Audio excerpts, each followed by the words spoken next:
चलो आज फिलाटेक्स की बात करते हैं और कंटिन्यू करते हैं हमारा जो प्लास्टिक रिसाइकलिंग की सीरीज़ है उसको कंटिन्यू करते हैं। और तो फिलाटेक्स की जो मैं दो पार्ट में स्प्लिट करूँगा, एक करंट सिचुएशन, एक फोर्थ कमिंग सिचुएशन। जो प्लास्टिक रिसाइकलिंग स्टोरी है उसकी फोर्थ कमिंग में है, लेकिन जल्दी होने वाली है।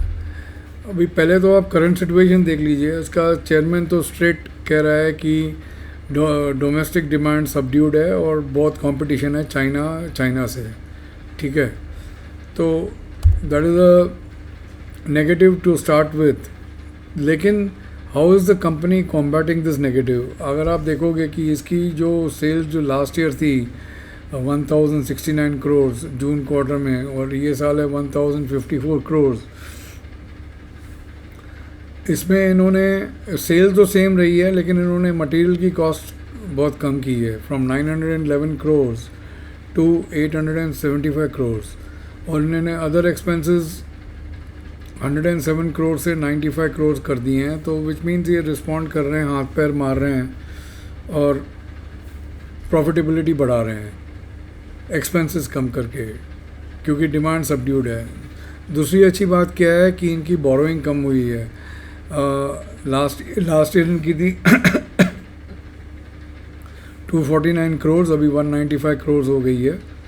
और ये लॉन्ग टर्म बोरोइंग है, और ये short term borrowing from 53 crore has gone to 37 crore.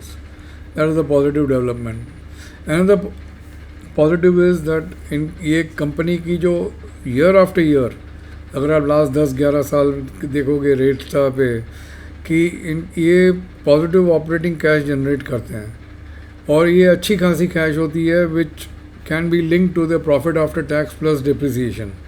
So this is a huge positive for me कि एक कंपनी कंसिस्टेंटली एज एक ऑपरेटिंग कैश देते जाए। इसका मतलब इसकी वर्किंग कैपिटल मैनेजमेंट बहुत बढ़िया है, और उसके पास कस्टमर्स भी बहुत बढ़िया है। ओके, अभी इनके पास लिक्विड एसेट्स सॉलिड है। अभी आप देख लीजिए, ये सब लिक्विड म्यूचुअल फंड्स हैं इनके पास, और 56 करोड़ की इन्वेस्टमेंट की हुई है इन्होंने। तो ये लिक्विड है, कभी भी निकाल सकते हैं at any time. This is a good balance sheet item. Cash भी इनके पास 36.5 करोड़ पड़ी हुई है। अब aside from that they've got investment in 2 subsidiaries worth 10 crores, and both the subsidiaries are into electrical generation and sales, electricity generation and sales. अभी IPO की market तो पागल जैसे चल रही है, इलेक्ट्रिक कंपनीज तो आसमान छू रही है। अगर ये हो गया कि एक भी सब्सिडरी ने आईपीओ अनाउंस कर दिया, तो फिर तो उसके बल्ले बल्ले हैं, कंपनी के बहुत पैसे बनेंगे। ठीक है, और अभी सबसे बड़ा ट्रिगर बनता है इनका चाइना +1। मैं तो बैठा हूँ कि कब ये चाइना जाके ताइवान से झगड़े करे तो यूएस बीच में आए, एक दो सब एक दूसरे को लाफे मारें और बिज़नेस इंडिया को आए। तो ये होने वाला है, कब होगा ये मालूम नहीं, लेकिन जब होगा टेक्सटाइल कंपनीज, स्पेशली आपकी फिलाटेक्स, उसको बहुत बेनिफिट मिलेगी। अब हम आते हैं प्लास्टिक रिसाइकलिंग के पार्ट पे।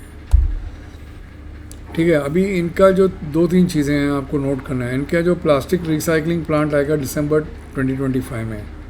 ओके, उसके पहले नहीं आने वाला है, लेकिन वो काम चल रहा है और उसकी अनाउंसमेंट्स आ सकती है from early 2025। Okay, so this is not an immediate plastic recycling story, it's a story in the making, but it is worth accumulating. At least I am accumulating, that much I know. इसमें plus points क्या है कि ये जो plant है it is coming near और textile manufacturing hubs and end of life collection system of textile waste.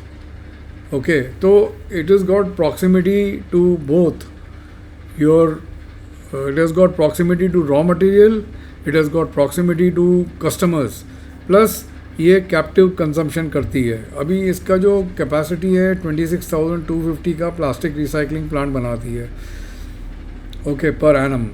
वैसे तो जो यार्न बनाती है company 4 lakh metric ton, 4 lakh ton का है, मेट्रिक टन बोलते हैं।